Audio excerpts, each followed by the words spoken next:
Hey, what is going on, Twintendo Nation? Hope you're having an awesome day. Now, today's Pokemon Go video is a huge one. We got a lot to talk about. As you might know, or you may not know, there was an update to Pokemon Go last night, and it changed a bit. It didn't change too much, but it changed the nearby Pokemon to sightings, which was a bit weird at first because you couldn't really see how far away Pokemon were, which didn't really change much. So again, people are unhappy about how tracking was working. However, if you live in San Francisco, you didn't get that update. In fact, you got something completely different. So if you guys don't know, Niantic is based out in San Francisco, and there is a beta version of a tracking system out there which allows you to basically see where Pokemon are on the map. It's pretty crazy. Guys, I'm just going to show you this gameplay from a Twitter user called Jackson. I'll leave a link to his Twitter in the description. If you do want to go follow him, definitely do so if you want to keep up to date with all the Pokemon Go beta tracking stuff. But anyway, here's the video. Just watch it and see what you think of it.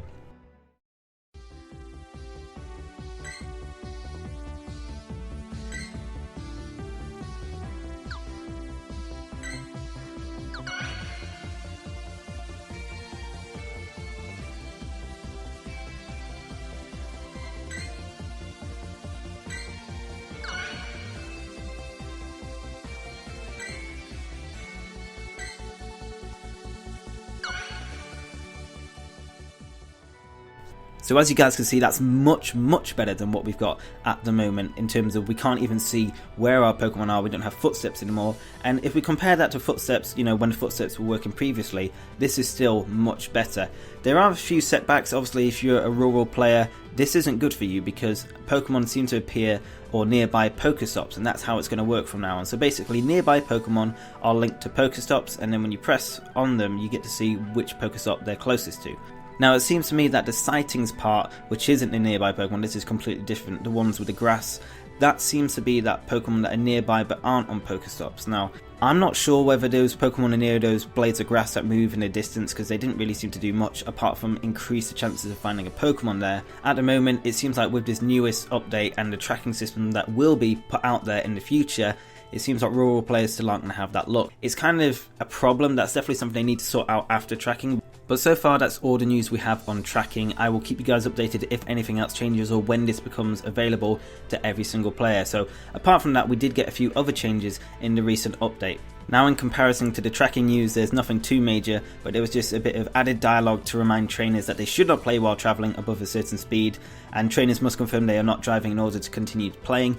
Which for me, I think this is a bit useless because you could just say, oh, I'm the passenger and just continue playing when you are driving. But I guess it is just keeping trainers and players aware that they shouldn't really be playing and driving at the same time, which is common sense, so I don't think that's really needed personally.